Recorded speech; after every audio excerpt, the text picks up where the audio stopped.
अगर अपनी औकात बनानी है ना तो इस वीडियो को ध्यान से देखना। 3 ऐसे बवाल नियम बताऊंगा कि उन्हें फॉलो करने के बाद तुम्हारी औकात का कोई अंदाजा लगा पाए, उतनी किसी की औकात नहीं होगी।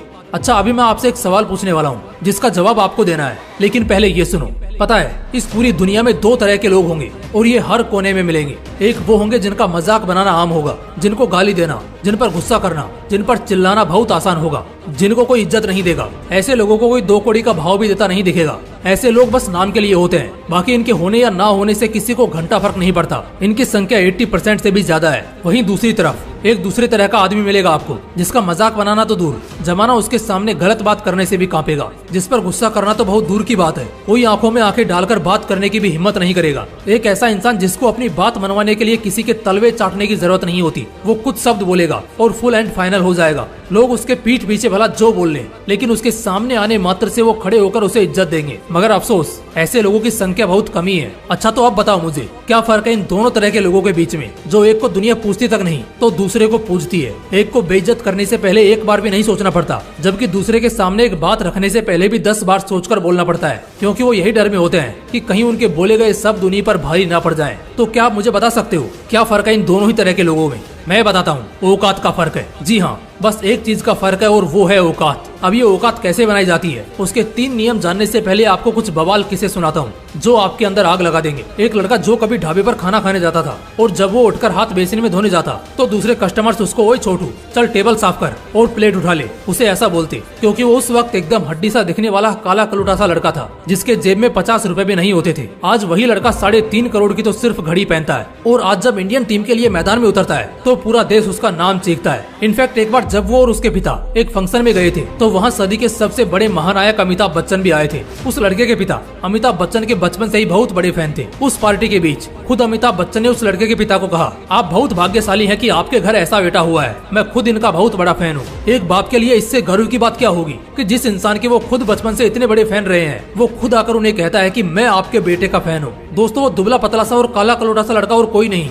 स्टार क्रिकेटर हार्दिक पांड्या है, जिसे कभी वेस्ट इंडियन और अफ्रीकन बोलकर चिढ़ाया जाता था। आज उसके औकात के सामने बड़े बड़े पानी भरते नजर आएंगे। तो क्या आज उसके सामने कोई उसकी उन पुराने दिनों की तरह बेइज्जती कर सकता है? बिल्कुल भी नहीं, क्योंकि अब इसकी औकात का अंदाजा लगाना उनके बस की बात नहीं है। कभी अक्षय कुमार जब अपने मॉडलिंग डेज में हुआ करते थे, उस वक्त छुट्टियां ऐसे ही टाइम पास में यहाँ वहाँ घूमने जाया करते थे। उस दौरान वो राजेश खन्ना के बंगले की दीवार पर फोटो खिंचवा रहे थे, तभी उनका वॉचमैन दौड़ा और उन्हें वहाँ से बेइज्जत करके भगा दिया, क्योंकि उस वक्त अक्षय कुमार की कोई औकात नहीं थी। लेकिन आज वो उसी बंगले के मालिक है और जिसका वो बंगला था उन्हीं की बेटी से उन्होंने शादी की है। फर्क औकात का ये दोस्तों, जैसे आज से कुछ 10-12 साल पहले विराट कोहली से एक इंटरव्यू में पूछा गया कि आपका सबसे खूबसूरत दिन कौन सा था, तब उन्होंने कहा वही जब कैटरीना कैफ ने उनसे 4 मिनट बात की थी। आज का दिन और पिछले 10 साल का इतिहास उठाकर देख लो, उस समय विराट की कम औकात थी और आज उन्होंने इतनी बड़ी औकात बना ली है कि आज उन्हें कैटरीना कैफ फॉलो करती है, मगर वो उनको फॉलो बैक नहीं करते। बात एटीट्यूड की नहीं है, अपना प्रेफरेंस है, मगर बात होती है औकात की। उस समय विराट खुद को लकी मान रहे थे कि उन्हें कैटरीना कैफ से बात करने का मौका मिला। आज के डेट में कैटरीना खुद को लकी समझती होगी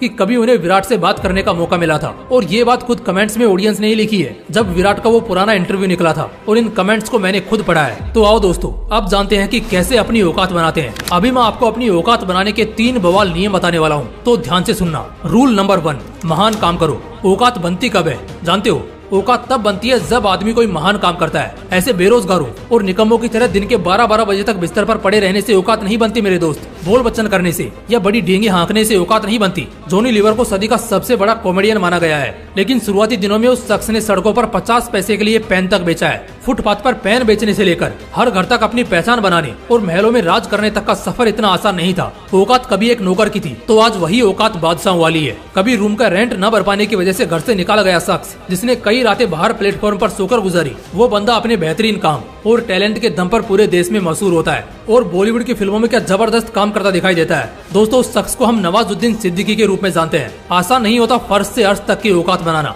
लेकिन याद रखो, महान काम करोगे तभी बड़ी औकात बनेगी। रूल नंबर 2, चैलेंजेस से मत घबराओ। एक बात तो मैंने भी देखी है और बहुत गहराई से ये लक्षण उन सभी कामयाब लोगों में देखा है कि हर चैलेंज को हराकर वो लोग आगे होते हैं। अगर तुम्हारी जिंदगी में कोई चैलेंज आता है तो उसे एक बोझ की तरह नहीं बल्कि एक अपॉर्चुनिटी की तरह लेना शुरू करो। भगत सिंह, राजगुरु, सुखदेव, चंद्रशेखर आजाद, आज हमारे दिल में इन नामों के लिए कितनी इज्जत है ये शायद हम बयान भी नहीं कर सकते। लेकिन इनकी जिंदगी जितनी चैलेंजिंग रही है ना, उतने में तो कोई फरिश्ता भी घुटने टेक देगा। आजादी से 20 साल पहले जब इसकी कोई उम्मीद नहीं थी, उस वक्त भगत सिंह और उनकी पूरी टीम को पता था कि अगर हम अंग्रेजों के खिलाफ गए तो मरना तय है। लेकिन बावजूद इसके देश को आजाद कराना भी जरूरी है। बस इसी ख्याल को दिल में आग की तरह जलाए हुए वो आगे बढ़े और इस बीच उनके रास्ते में कई चुनौतियां आई। उनके कई साथी मार दिए गए, उन सबको काल कोठरी में डाल दिया गया, वहाँ उन्हें कचरे जैसा खाना खाने को दिया गया। तब हफ्तों तक भगत सिंह ने भूख हड़ताल की और आखिर में अपने देश के लिए खुद की जान की कुर्बानी दी। इसी वजह से आजकल के बॉलीवुड हीरो को शायद 10-20 साल बाद कोई नहीं जानेगा, मगर ऐसी महान हस्तियों को सदियों तक याद किया जाएगा। मैं चाहता तो आज के मॉडर्न एग्जाम्पल भी ले सकता था, लेकिन चैलेंज को फोड़ने के मामले में इनसे बेहतर एग्जाम्पल दूसरा कोई हो ही नहीं सकता। जहाँ एक शख्स मौत से भी भिड़ जाता है अपनी जिद और अपने मकसद के लिए। इसी तरह जो भी ख्वाहिशें तुमने अपनी जिंदगी से करी हैं, अब उसके वास्ते डरना नहीं है।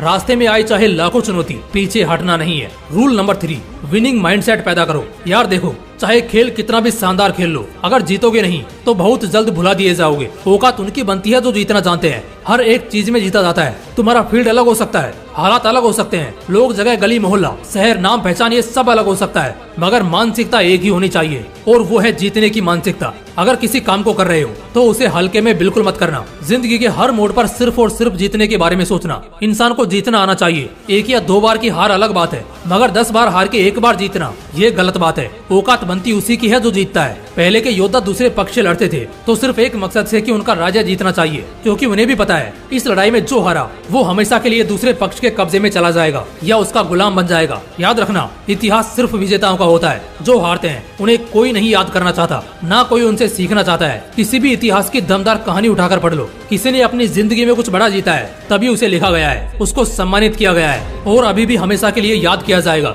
आज के समय से भी ये बात सीख लो, इन 3 नियमों पर चलकर ही तुम्हारी औकात बन सकती है। पहले कोई महान काम करो, ये किसी भी चीज में हो सकता है। बड़ा करो और सबसे बेहतर बनो। तुम्हारे दरमियान तुमसे बेहतर कोई होना नहीं चाहिए। किसी भी चुनौती से मत डरो, अगर उड़ोगे तो शायद गिरोगे भी, लेकिन इसी में एक इंसान की असली औकात पता चलती है। हर खेल को, हर जंग को, हर फैसले को जीतना शुरू करो। हार मत गिनो और जीतो इतना कि उसकी गिनती याद ही ना रहे। अगर इन नियमों को मानकर अपनी जिंदगी में उतार लिया, मैं तुमसे शर्त लगाता हूँ, अगले 1 साल, 3 साल, 5 साल या 10 साल में तुम्हारी ऐसी औकात होगी ना कि आज साला जो तुम्हारा मजाक बनाता है कल तुम्हारे तलवे चाटने को भी मजबूर हो जाएगा। जय हिंद, जय श्री कृष्णा।